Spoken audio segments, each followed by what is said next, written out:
Once again, good morning to all of you. So now we have Mr. Abhishek Mehta. He is currently working in the Department of CSE, BITS Pilani, and he submitted his PhD from Indian Institute of Technology, Guwahati, and published so many good papers in various reputed journals and conferences. And he is specialized in this national natural language processing area of artificial intelligence. So now I request Abhishek sir to introduce him, okay, because I don't know much about him, although we have two, three interactions, okay, and then start the session. Sure. Okay, okay. So good morning, everyone. So currently, I'm an assistant professor at BITS Pilani campus in the CSIS department. So I primarily work in the area of natural language processing, where my focus is on the named entity recognition problem. However, this talk is not primarily on my work, so it will give you it's kind of a short tutorial where I will give you different applications of AI or in NLP where AI can be used. So it's kind of an overview tutorial in that direction, primarily not related to my work. So I guess we can start the session now. Yes, sir. Yes, sir. Okay, sure, sure. So the session is divided into three basic parts. So first, I will give you some motivation about uh, am I audible now? Yes, I got yes, some. yes, yes, sir. Yes, it is audible. Okay, fine, fine, fine. So the session is majorly divided into three sections. So first, I will briefly talk about motivation about several NLP application. And then we talk about some background in NLP, and then we move on to different applications of NLP. We'll stay on this slide for a couple of minutes. So what I request you all is to read this text that is visible to you. So there is a question asked. The question is how to make a burger, and the answer is written. So try reading this answer and have an opinion. What do you think? Whether this answer is written by a human or it is written by a AI program. So spend a couple of minutes to reading this text.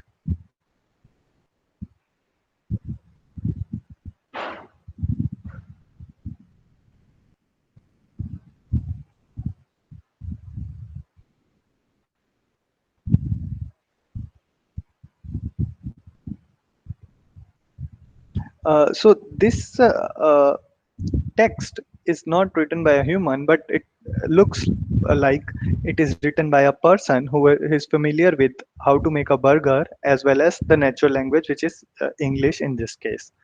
So this text was generated by a transformer model, which was trained on a language modeling task.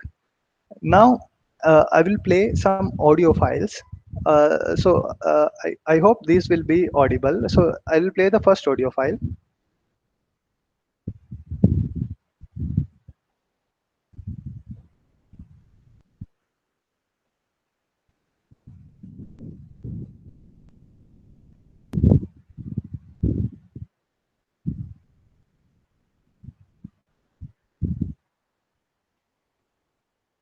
So just a quick comment. Can somebody type whether the audio file was audible or not?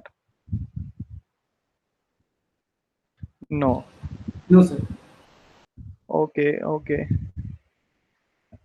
Fine. So actually, there might be some issues. What I've done is that uh, offline you can go into the below link, and then you will get several samples of different audio files. One is one is a audio of a human, another is a audio generated by a software program, and they almost look indistinguishable. So it's like very difficult to identify which one is a computer program versus which one is a human. Moreover, there are audio files where a computer program is interacting with another human being and doing some tasks. For example, ordering a food at a restaurant or taking an appointment at a let's say saloon. So these tasks are done by a computer program where it is interacting in natural language, spoken language, with a human being, and the human being is not able to identify whether it's a computer program or a human being. So you can go to this link offline whenever you can, and then go through different examples. So the another thing is, so we are surrounded by lots of different technologies like web search, be it Google search, Bing search. So all are a application of NLP. Even the virtual assistants such as Google Now, Microsoft Cortana, Siri, Alexa, so they have speech component also included, but speech, the backend is also NLP. So it's also a natural language processing applications. And then we have chat-based customer support such as on Amazon or Zomato, where there is the option we can chat with the agent, and sometimes the agent is not actually a human, but it's a robot, a bot. And then if the bot is not able to resolve your query, they forward you to an actual human agent. So that these are the several motivating examples towards natural language processing applications. So just give me a second. uh, I will share my complete screen, not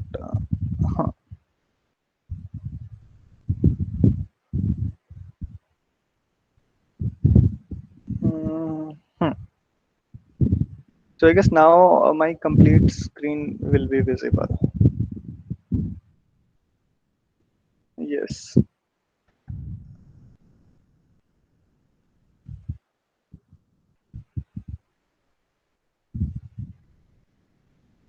Okay. So now let's move on to the second portion of the talk. So background. So before going into specific of different NLP applications, I will give you a brief tutorial about the background basic knowledge required. So the first concept in any NLP based application is that, so we have text data and we want to convert that text into some form of vector representation, because any AI or ML algorithm will work on the numbers. They don't directly works on the words or the text input. So the first step for any NLP application is to convert the text into some form of vector representation. So this vector representation can be word by, just give me a second. Uh,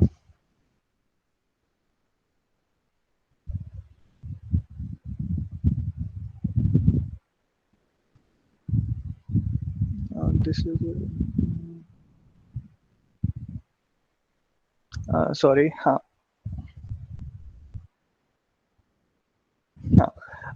So sorry for the interruption. So let's continue. So the first task is to convert the text into some vector representation. So it can be either word by word level, or it can be the whole sentence, paragraph, or article to a single feature vector.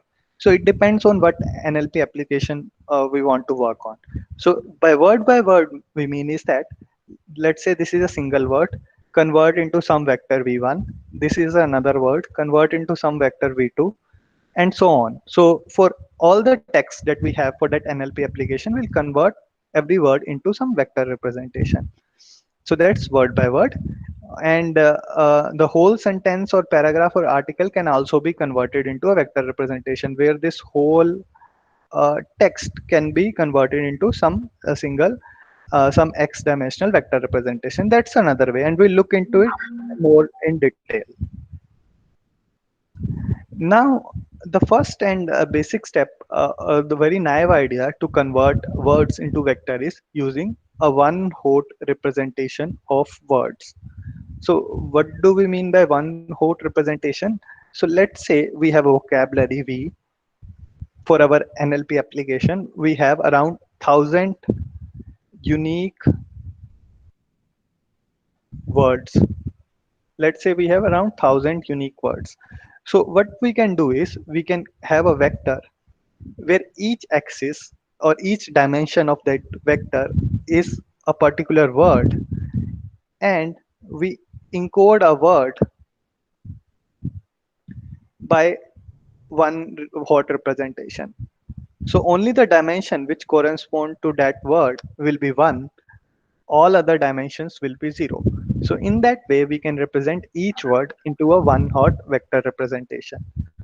Now the issue with this will be that the representation will be sparse, so there will be lots of zeros and only few ones will be there, and it does not capture any semantic properties.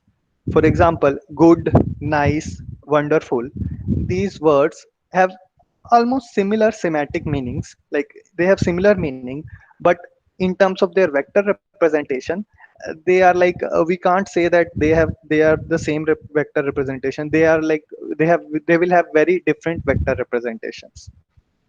So that's the issue with one hot representation. So the another way to convert a text into a vector is using the term document matrix. So let's say we have four documents.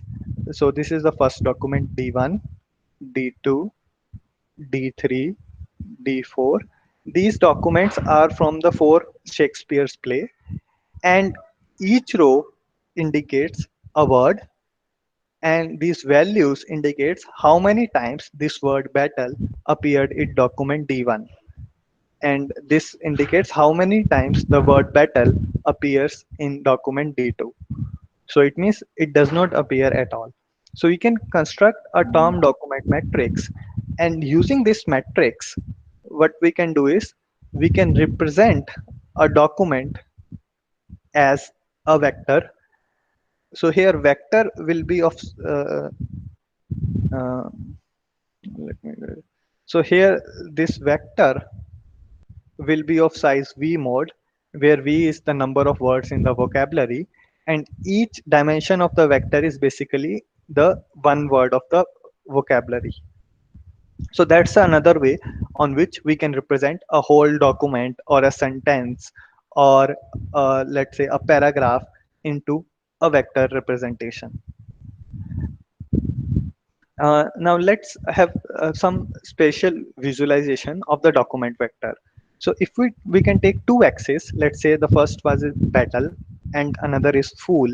So the two axes here, this battle and the word fool. So we can visualize documents in this vector space. So the whole idea behind this document or text or word into vector representation is that we want to have documents that are similar in terms of meaning, or words which are similar in terms of meanings, and document in terms of content, to have a very close by representation. Now this method of uh, this term document matrix does not capture very well a good representation in terms of semantic space. So there is another way to represent which is much better than the previous one, which is the TF-IDF representation. So here the idea is that the simple frequency that we used earlier is very skewed and not very discriminative. So here frequency is just means count. So the idea is the simple count that we discussed here, like these count base. So they have very skewed distribution. So there will be some words like uh, the that almost appear in every document, and they are not very discriminative. So they don't really provide much information about the content of the document. So the frequent words are not discriminative. For example, the, and also depends on the domain. So if the domain is Shakespeare's play, so there will be word good almost mentioned in every document, and it will be most frequent. It will be frequent also. So in that domain, good also is not very discriminative. So the idea behind TF-IDF, TF-IDF uh, uh, method is that so the here let me write it. TF means term frequency, and IDF means inverse document frequency.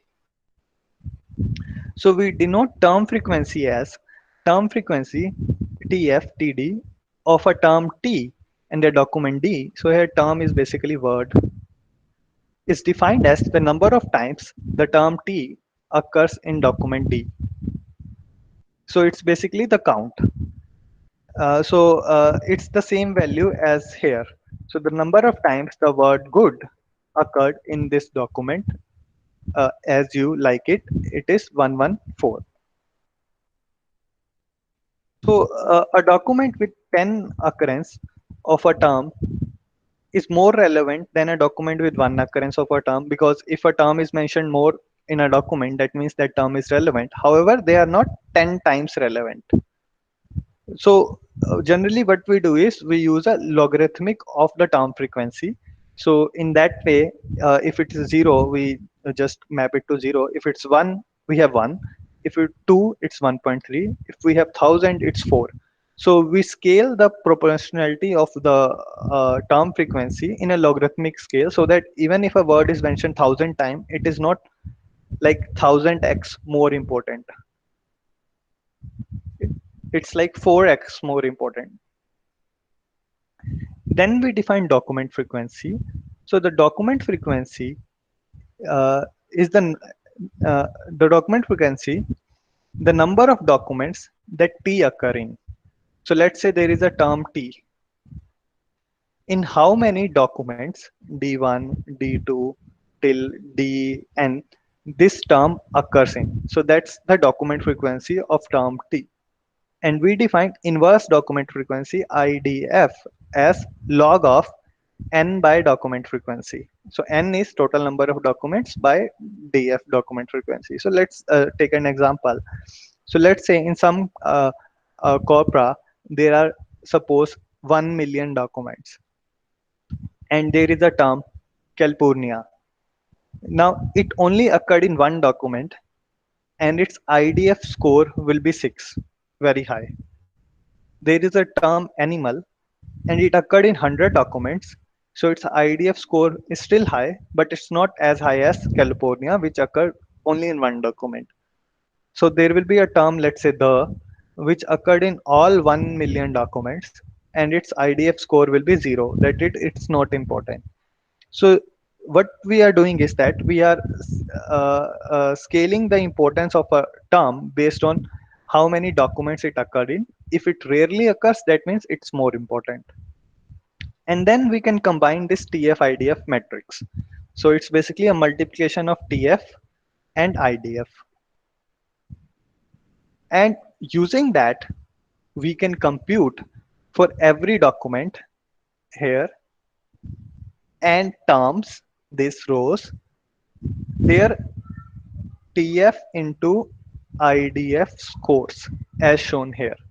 So in this way, now this will be the vector representation of document D1, and this will be a vector representation of document D2. So one thing to notice here is that look at this word good. So good is 0, sorry, 0 here, 0, 0, 0. Because in Shakespeare's play, good almost occur in every document. So that means good has no discriminative power in order to for every document. So in TF-IDF based vector representation, it will be scaled down to 0.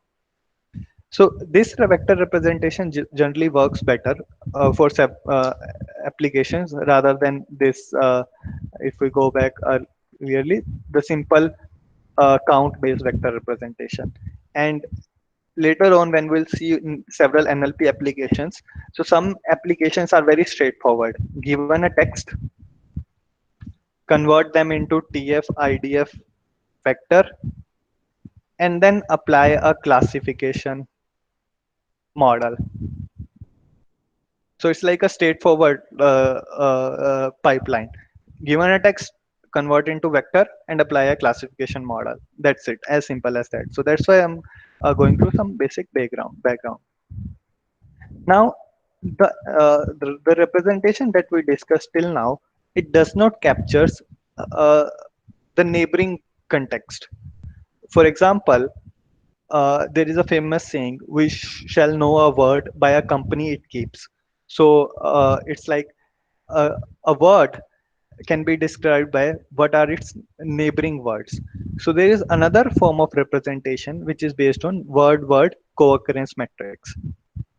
So here we again form this table which is of V mode by V mode.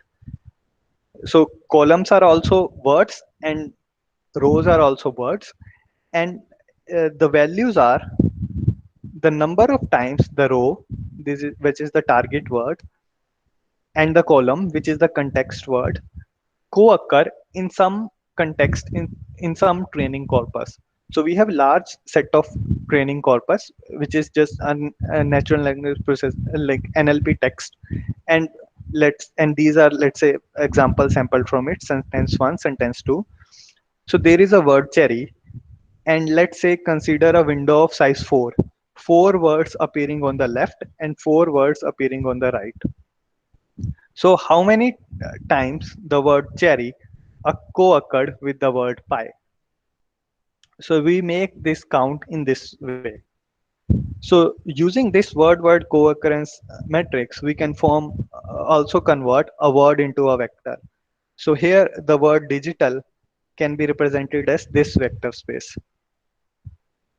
And if we plot a special visualization of of on the two axis, so two dimension, one is computer and one is data, we can show that the digital and information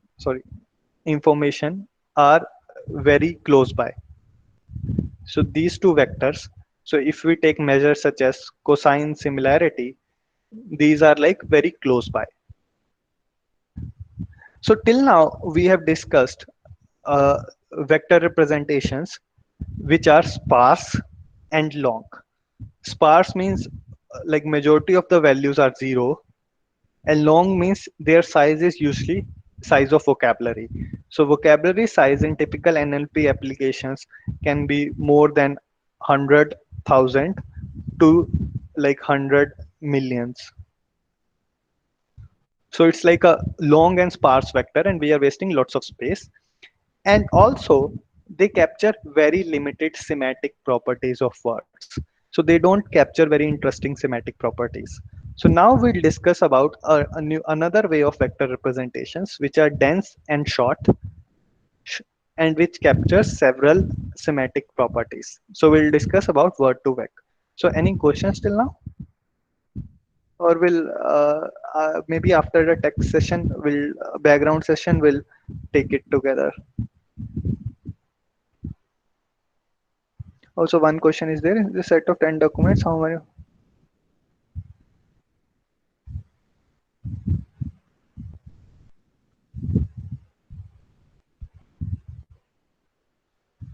So basically, in all these vector representations that we have studied earlier, so some documents collection is given to us, D1 to DN.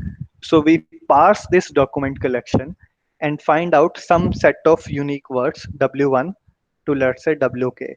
So these are unique words present in this document collection, and this will be our size of the vocabulary. And using these unique words, we'll convert documents or words into vector representation as studied earlier, based on either term doc matrix or TF, IDF, or term term matrix representation. But in all those representation, our size is always V mode. So now let's look at another interesting vector representation, which is very popular nowadays, and there are much better representations available after word2vec, but still uh, it was very popular. So it's known as word2vector. So in word2vector representations, these capture several semantic properties. For example, in this first figure here, so this is a vector representation for king, and this is for man. And if we like in the same orientation direction, if we have some delta added to man, we can get a vector representation of woman. The same delta will give a vector representation of queen for the vector king. So you can see that some semantic properties of how man and woman and king and queen are related. So this relationship is captured in this vector space. We can look at this example on the middle figure. So here also we can see that there is a walking and walked. So we have almost similar delta between these verbs like swimming, swam, walking, walked. So it captures this verb tense relationship. And in the third figure, the country capital relation is captured. For example, Spain. So these all are country names, and here it's like capital. So uh, they have like a similar delta adjusted to the country. So these type of semantic relationships word to vector based models captures. Now the intuition behind word to vector model is that so there is a famous saying by J.R. Flirt. So he's a famous linguistic a long back time, also in the British era. So he did lot of works in linguistic, and he's famous for this quote. So you shall know a word by the company it keeps. So based on this intuition, the word to vector model is defined. So let's say, so instead of counting how often each word W occurs near some word, say apricot, we are instead training a classifier on a binary prediction task. So previously we have this uh, word word metrics or term metrics, which counts how many times a word, let's say W, appeared in the context of the surrounding words. So instead of counting this raw value, we'll instead train a classifier on a binary prediction task. So we'll discuss this in a couple of slides. And the task is basically, is the word W likely to show up near apricot or not? So that's the binary task. And we don't actually care about the prediction task. Instead, we take the learned classifier weights as the word embeddings. So we are not actually caring about the end task. So we'll training it as a proxy. We'll train for this binary prediction task, and we use the learned weight during the training as word embedding. So that's the overall idea.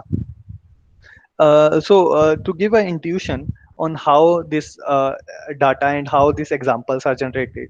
So let's say this is a source text. The quick brown fox jumps over the lazy dog. So let's say this is a word W, our target word. So and our window size is plus minus 2. That is, we are considering two words on the left and two words on the right of the word. So if this is the word the, so it does not have any word on the left, and it has quick and brown, two words on the right. That means quick occurs in the neighborhood of the, brown occurs in the neighborhood of the. So this is our positive training example. Similarly, in this case, now we shift our window. So now quick, there is a left neighbor as well as two right neighbors. So here the occurred in neighborhood of quick, brown occurred in neighborhood of quick, and fox occurred in neighborhood of quick. So that's our positive training example. Similarly, we can repeat this process and we can get these positive training tuples. So we also need a negative training tuple. So negative training tuples would be like this. So we have brown and we have this word dog. So it will be like brown and dog. So that will be negative training example because dog does not occur anywhere in the plus minus 2 window of word brown. So we generate this data from NLP text, and then we use one model which the word to vector has described, which is known as skipgram model. We'll use these words. So we got this sequence of words, So let's say this was WT, WT minus 1, WT minus 2, WT plus 1, and WT plus 2.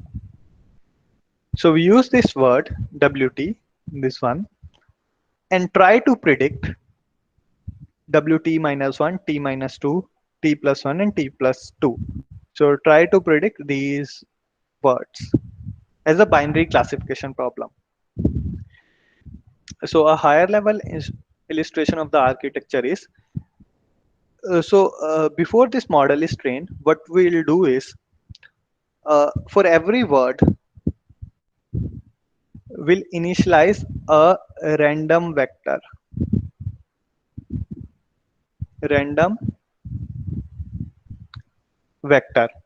of some dimension. So let's say the dimension is 300 features, so it will be of dimension 300. So for every word, so we'll have this kind of a lookup table of size vocabulary mode into 300. So for every word, we are initializing a random vector. We multiply it with the output weight of another vector, which is car, and apply a softmax function. And then based on whether it was a positive or negative training example, propagate the loss accordingly. So that's a very higher level intuition working idea. So after repeating this process, so these vectors that we initialize randomly, they would get trained by the neural model, and these vector representations we call as word vectors. And what the paper what to found out was, these word vectors captures very good semantic properties in this vector space. So that was the overall idea behind word to vector. So till now, what I have discussed is, for any NLP application, the background is we have to first convert text to some vector representation. It might be word level. Uh, Let me clear this. So it might be word to vector or document to vector. So it depends on the NLP application at hand, but overall we have to convert words to vector, and there are several ways. Like TF-IDF is still used for some applications. We have word to vector. There are much more like Glove. So we are not discussing it that in detail, but that's the overall idea, and that's the background part of this talk. So any questions? So now we'll move on how uh, or like several natural language processing applications, and how the background that we have discussed can be used in solving those problems.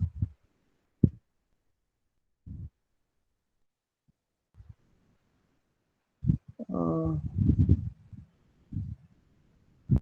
so one question we have is, suppose if we are if you take king and queen words, those words can be in a game or can be in a general history doc. Okay, okay. Uh, Generally, uh, for word to vector models, huh, this data that we have discussed, so this data, the text source, comes from a very huge corpus. So it contains around, let's say, millions to billion of sentences. So it's a very huge corpus. Now your question is that, based on the a particular domain, let's say a history class domain or some other domain, or let's say we take an example, there is a word bank. Bank can be a river bank, or bank can be the actual financial bank that we all know, like SBI, SDFC, and so bank has two meanings, and two meanings, these are like two separate meanings. So the word to vector encodes a single vector representation of that word. So it may be biased toward which meaning occurred in that text corpus more. So whether financial banks were talked about more in that text corpus, or another, let's say, river bank were talked. So they are very biased toward that. So there is another set of work where each word can have multiple representations based on the context. So that's a different word. It can be handled. And moreover, if we train this word to get models on domain specific text, domain specific text, then the representation learns and the relation captured between different words will be different. So that's another way to handle domain specific things.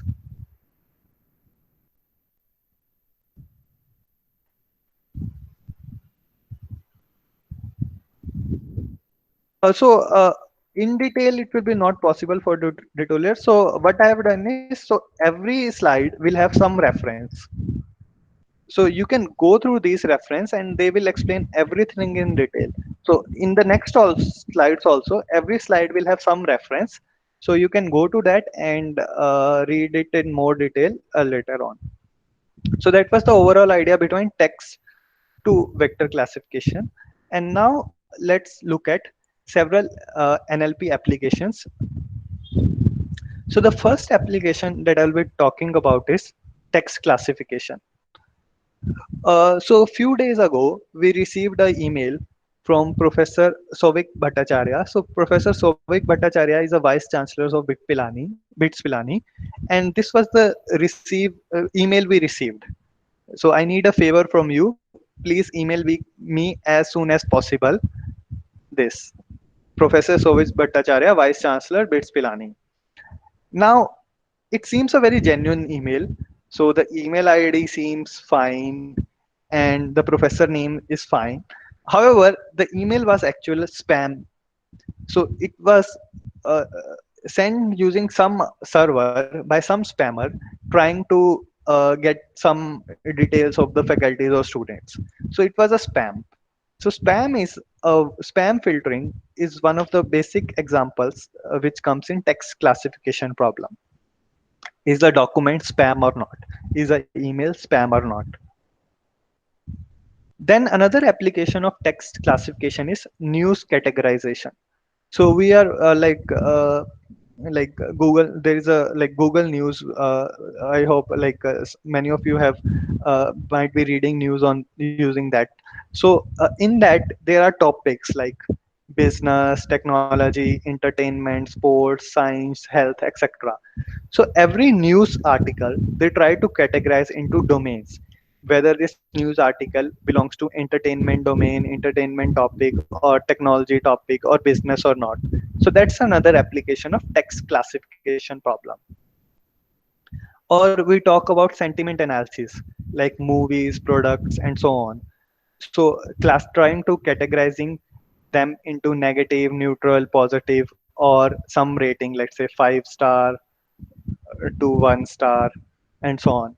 So that's also application of text classification. Given a text data, assign a categorical output to that text. So in general, we can define text classification as given an input, which should be text, try to categorize them into some categories. These categories are predefined, they are known beforehand, and for every input, we assign an output, and these outputs are called as labels or categories. So if we define formally the text classification problem, so we have a document space. So the documents are represented in this space, typically using some high dimensional space. Now our background knowledge that we discussed, so we represent this document using some vector representation. Either we can encode the document using TF, IDF, or we can use word vectors. So using word vector is not straightforward. Like for example, if a document is small,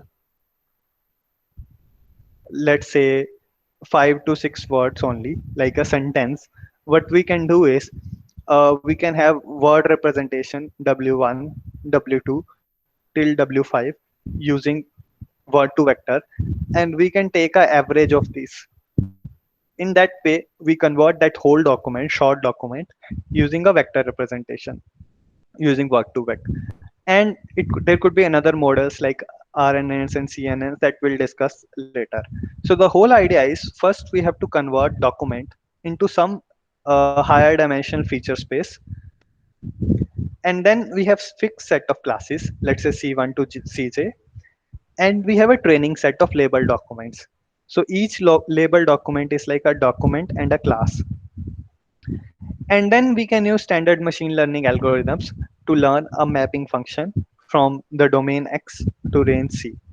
So we can either use neural networks or some other like sport vector machines or decision trees and so on. So it's a generic. So once the documents are converted into a vector representation, we can use any machine learning model, and depending upon the domain, the machine learning models, the performance might vary, but the overall idea is the same.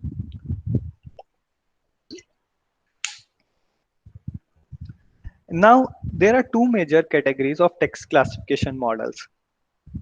The first category is bag of word models, and the second is sequence encoder based models.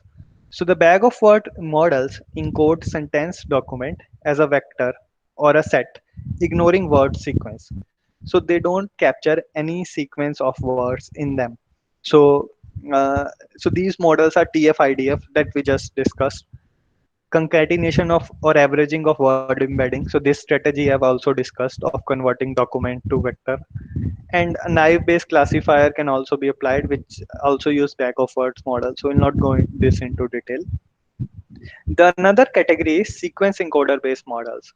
So these models encode the sequence information using, there are several again models, like you can use Markov chains, recurrent neural network, convolution neural network, and so on. So we'll a bit talk about these two. So bag of words versus sequence modeling. So let's consider this sentence: the cat sat on the mat. Now this sentence is not equal to cat mat sat on the other, although they have same words, they are not equal. Similarly, they are not equal to Matt sat on the cat the. So a bag of word representation models like TF-IDF or naive-based classifier for text classification or concatenation of word embedding. So these does not capture the sequence information, and they generally, per, depending upon the task, sometimes they perform okay, but usually they are like this sequence encoder performs much better than bag of words. So another example is like the meaning completely changes. For example, live to eat and eat to live. The same three words, but the ordering changed the meaning completely. And another example is he only could solve that problem. This one, and he could solve only that problem. So you see that both the sentence have same words, but based on the ordering, the meaning is completely changed. So usually the state of the art models currently encode the ordering of words, left to right, right to left. They encode the sequence. So a simple model that is popular nowadays is recurrent neural network for text classification.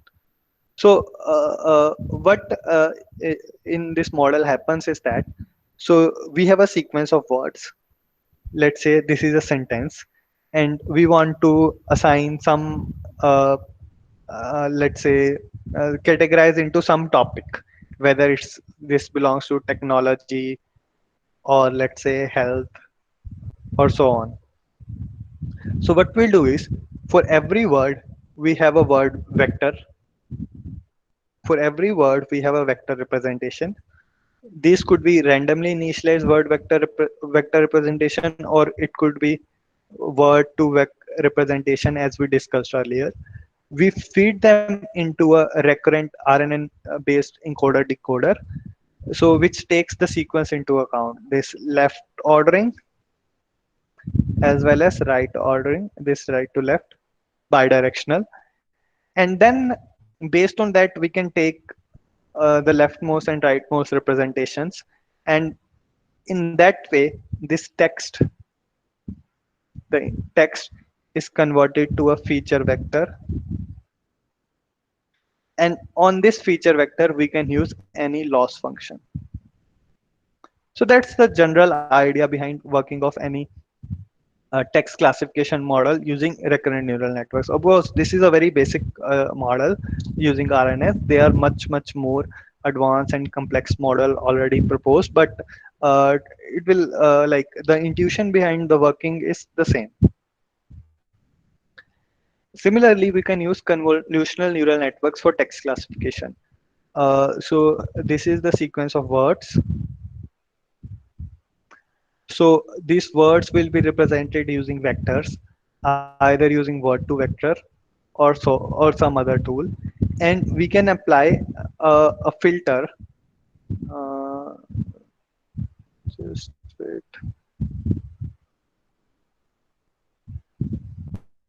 And we can apply some filter of width depending upon the applications, so that it captures this ordering of words. We go through a convolution layer, do a max pooling over time, and then in the end we have this feature vector representation. On this we can use any loss function. So again, the overall idea is text, do some conversion, do some conversion to vector space. Once that is done, we apply standard models or standard loss. So that's the overall working pipeline, and this is from this paper. Similarly, we can use RNN for document classification. So till now, a sentence into a feature vector representation. What if we have to classify documents which could contain hundreds of sentences? So the idea is like hierarchy. So we have, let's say, sentence one, sentence two, and many sentences. So sentences are encoded using a LSTM or CNN. So LSTM is basically a recurrent neural network only, but a much advanced version. So as in done in previous slide, so we can encode this sentences, the sequence of words, using a LSTM or CNN or RNN encoder, and we get a sentence representation. So we do this for all the sentences. Then we can use a document composition. We can again run a neural network, maybe a RNN, on these sentence representations. And then in the end, we end up with a document vector representation. And then we can use a standard classifier, maybe a softmax or a hinge loss based classifier or any other classifier. So standard loss function. So that's the overall idea. Somehow we have to encode text into the feature vector. So let's see if there is a question.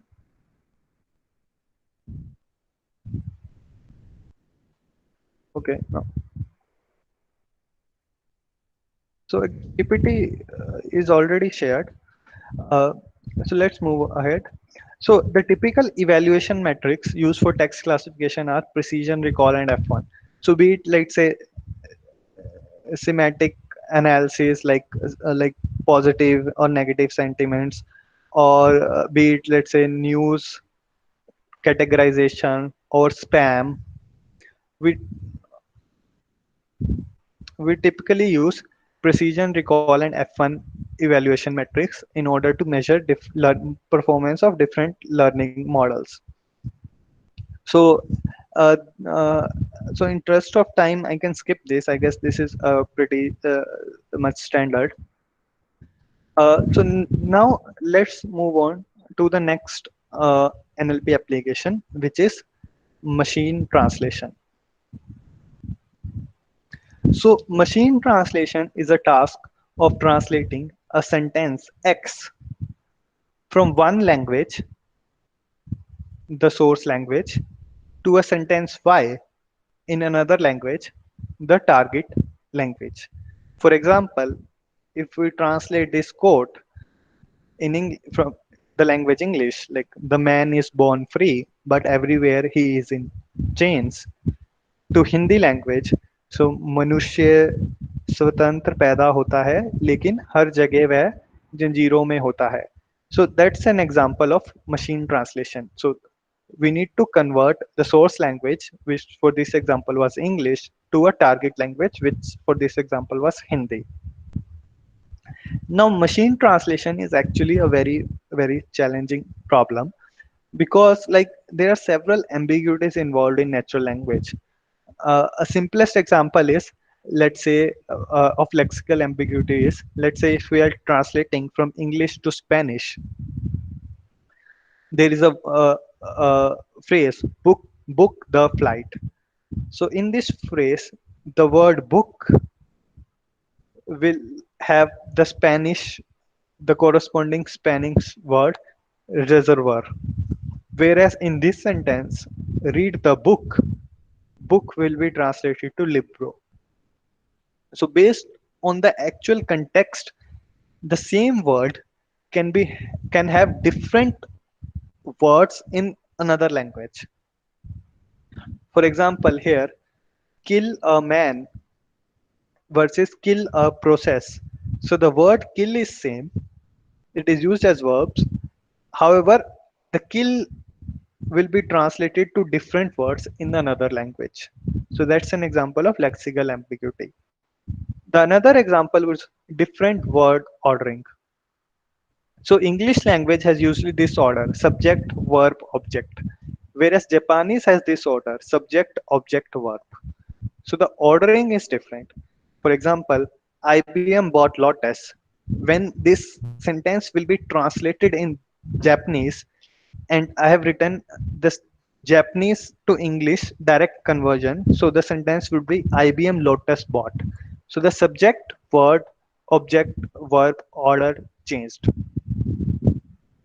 Also, there is lot of syntactic ambiguity. For example, John hit the dog with the stick. Now there are two interpretation. Uh, hit. There are two interpretation. Whether there was a dog with the stick, dog has the stick, and John hit that dog, or there is a dog and John hit the dog using stick. So there are two possible interpretation of this sentence. Now, based on the interpretation, it's the translated phrase will be different. So that's the syntactic ambiguity, and there are lots many ambiguities involved when doing machine translation.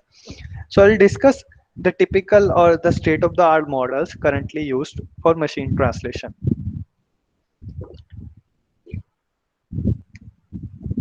So the current state of the art models use a sequence to sequence architecture.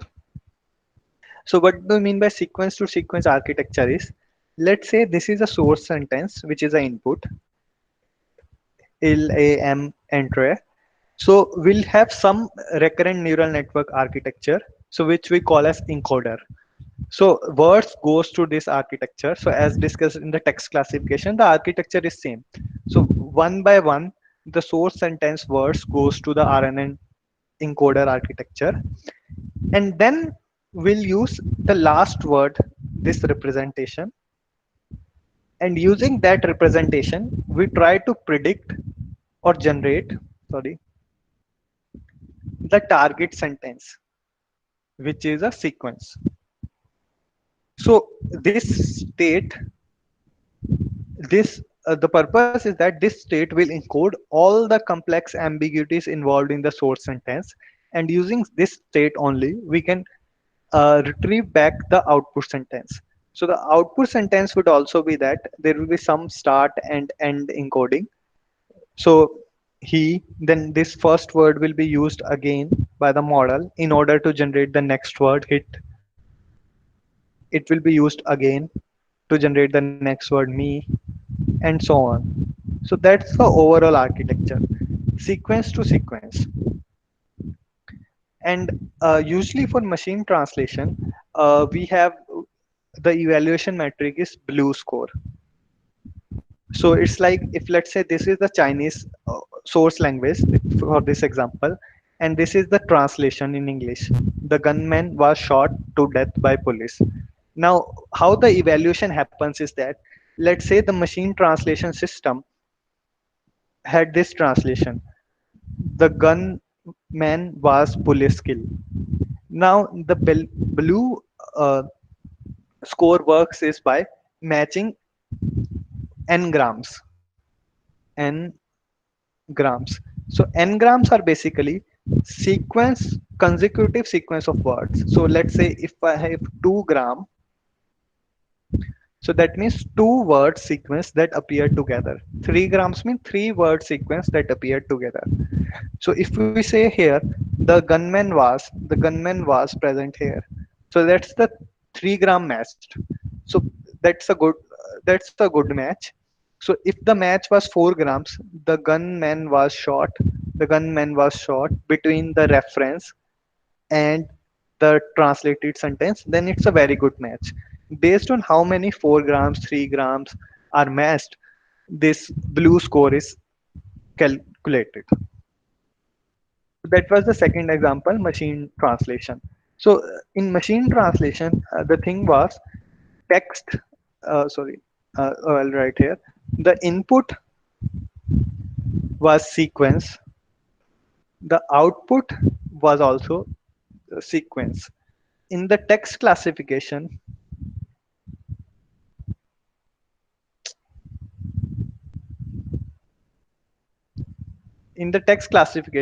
input was sequence. However, output was categories. So that's why on input we only used single encoders like RNN, CNNs, etc.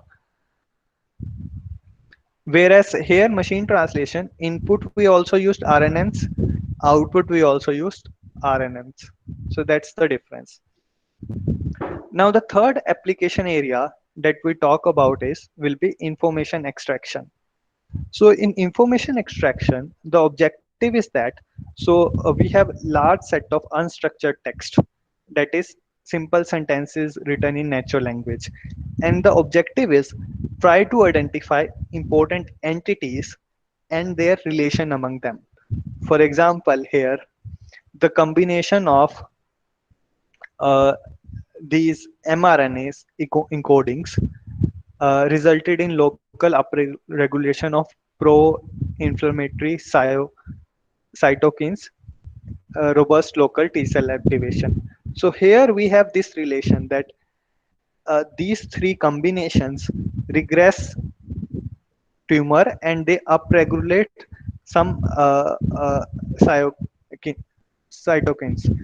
So we want to extract as many as structured information where we have entities and their relations captured by this arrows. So we want to extract structured information. For another example could be, let's say in this case, we have a text. Albert Einstein was born in Ulm in Kingdom of Württemberg in the German Empire on 14th March. And his parents were Hermann Einstein, a salesman and engineer and Pauline coach. So we want to extract information such as, let's say, Albert Einstein is a person. Albert Einstein was born in Ulm. Albert Einstein is so Hermann Einstein is father of Albert Einstein. Pauline Koch is mother of Albert Einstein, and Ulm is a location, and Hermann Einstein is a salesman and engineer. So we want to extract as much as structured information from this unstructured text. And this structured information is useful for several NLP applications. For example, virtual agents that we talked, Siri, Google Assistant, Alexa, they all use this structured information in some format. And knowledge-based construction and so on. Even machine translations sometimes use this structured information. So to convert unstructured to structured text, there are several things involved like entity recognition, co-reference resolution, entity linking, relation classification, and there will be several other things. And uh, the entity recognition means that given a text, try to identify a, a phrase, let's say here lullaby, which has a independent semantic meaning. For example, this is a type of organization like Nick Farr Jones, it is a person name. So try to identify some phrases which have an independent semantic meaning. And the categories could be disease name, drug name, disease names, location, and so on.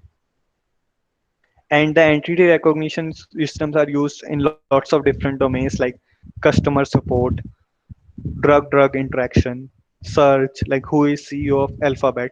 So one needs to know that Alphabet is a company, CEO is a position in order to answer these questions, or even automated trading. So these are like used almost everywhere.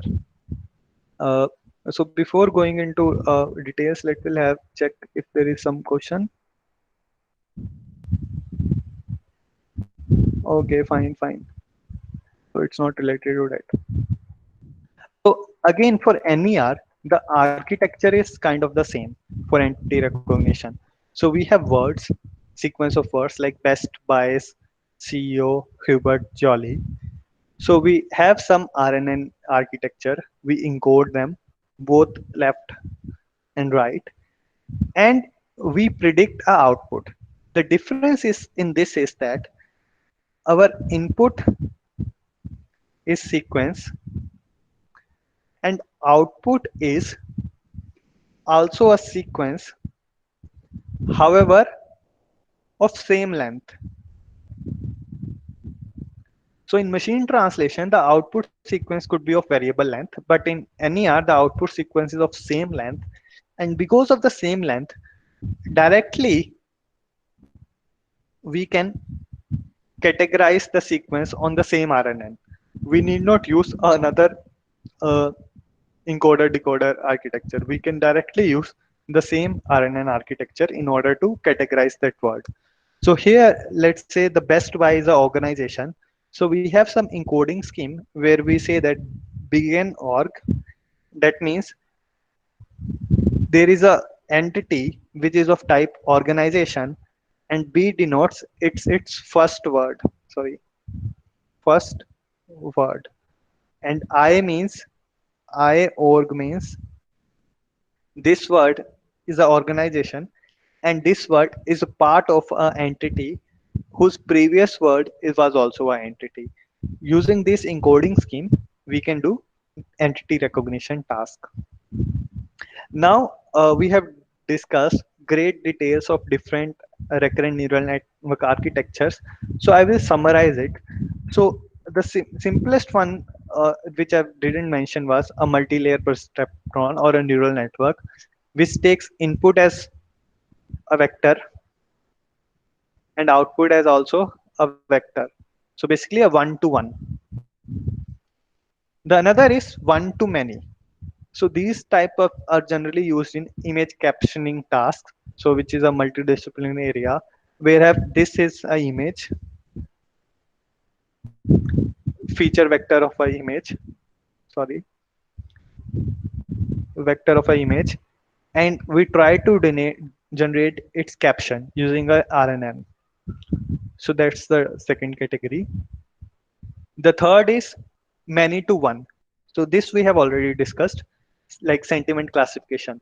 So our input is sequence of words and output is only one uh, or a few categories.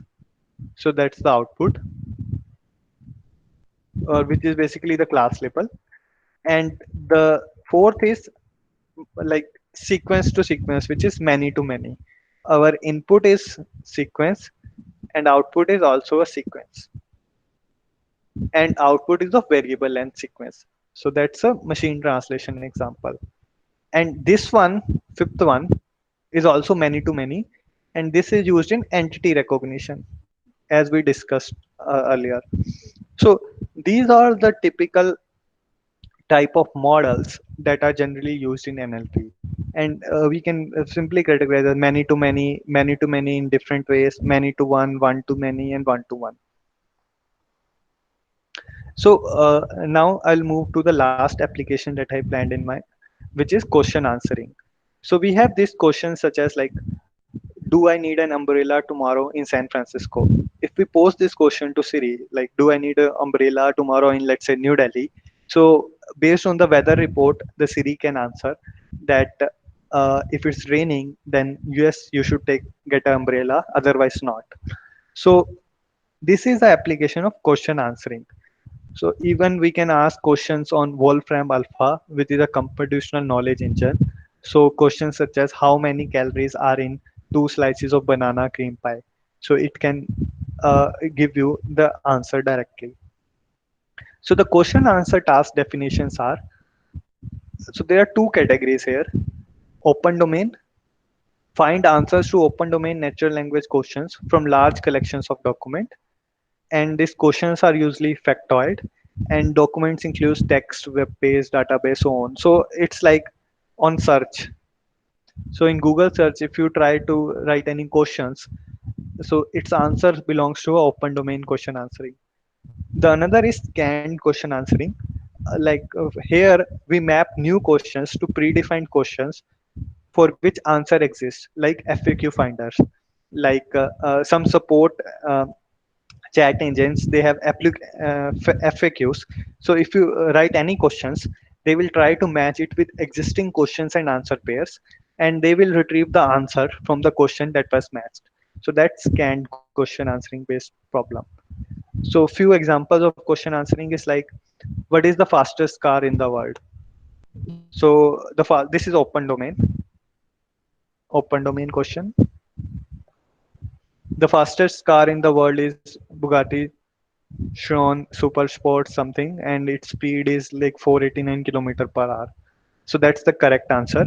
Its wrong answer would be, uh, will stretch Volkswagen lead into world's fastest growing vehicle market.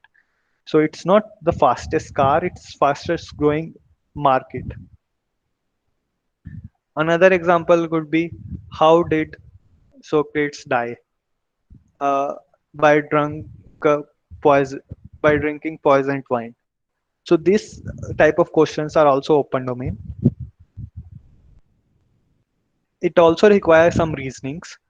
For example, anyone drinking or eating something which is poisoned is likely to die. The another type of question answering task, this is not open domain. So it's like we have given a paragraph and we try to pose questions and the answers are within the paragraph. For example, this paragraph is on oxygen element, and the question is, what is the second most abundant element? So the answer is helium, and it is mentioned in this context. By mass, oxygen is third most abundant element in the universe after hydrogen and helium. So using this sentence, we can decode that the oxygen is the helium. Sorry, the helium is the second most abundant element. And similarly, we can ask another questions like, how much oxygen makes up the earth crust? And its answer is written here. So this example is from Squad dataset, which is a popular question answering based dataset. And there are several uh, types of taxonomy of question answering system. It's like, as of now, in only last year, there will be like 15 plus data sets uh, created for the question answering task. And for some tasks such as Squad, so the AI systems or the algorithms have beaten human performance in answering these types of questions. Now if we look at the type of models used in this question answering task, so the models used are generally the same. So we have this paragraph text, we try to encode this paragraph uh, using some RNN, LSTM, or CNN architecture. So I'm uh, talking about general idea. Of course, there will be several modifications one needs to do to beat the state of art. But a general idea is like we encode this text. So we have paragraph representation, we have question representation, this question, we also encode it. Now we have this paragraph and question representation, and all we need to do is for this task predict the start and end index, two numbers, two numbers which will denote the answer. So start and end, start and end. So in this simplest way, we can form this paragraph based question answering task. That's it I had planned for this session. So the final remarks is that for any NLP application, the general pipeline is we have to encode text to number or vector, and there are several ways to do it. And then once it's encoding is done, we can use the standard ML algorithms, model, loss functions, and so on. And this uh, pipeline is similar for almost all NLP application. The same thing happens. If you have any questions, you can ask now. I request all the participants to ask some questions.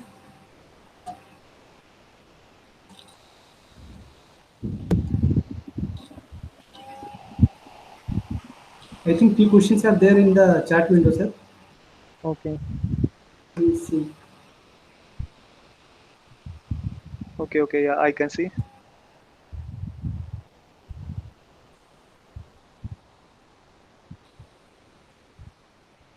So, so almost all areas are not saturated, but what I can say is that specifically this data set, squared data set, uh, this squared, this is saturated. So it's like the AI algorithms have beaten human performance on these data sets. So it's kind of saturated as of now. However, there are in all other domains like machine translation, still research work is going on, but there is also issues like if we pick applications such as machine translations, where it was discussed, it was discussed before, sorry, such as machine translation. So for languages which are like very common, like English, French, English, Germany, and so on. So for them, it's like to beat the state of the art results. It requires lots of computational resources. However, the challenge comes when we try to do the machine translation on low resource languages like English, Hindi, or even English to some other language in Indian language, which is less popular than Hindi. Maybe some northeastern language like uh, Assamese and so on. So that's like this is like still open, and it's like in low resource settings. So it's not saturated, and there is lots of scope of improvement. And so RNNs, but by RNN I mean is a recurrent architecture. So there are various variants on the core module of RNN like LSTM, GRU, Gated Recurrent Unit, GRU, and there are many more things like currently transformer based architecture is much popular, which is not RNN based architecture. So overall the idea is like we have to encode the sequence into such that we have a single vector representation which captures the ordering of the sequence. And currently, uh, the idea to basically RNNs usually works well in this area. So we can perform word embedding on our own data set. So Word2Vector is the open source tool available. We can just directly download it and run on any data we have. So we can run it on even Hindi or any language. So it's language agnostic. And then there is another question. So the data set, so for all the slides, so some of the slides have paper links. So on these links, the dataset details are also available, which dataset they use, and most of the datasets are open source.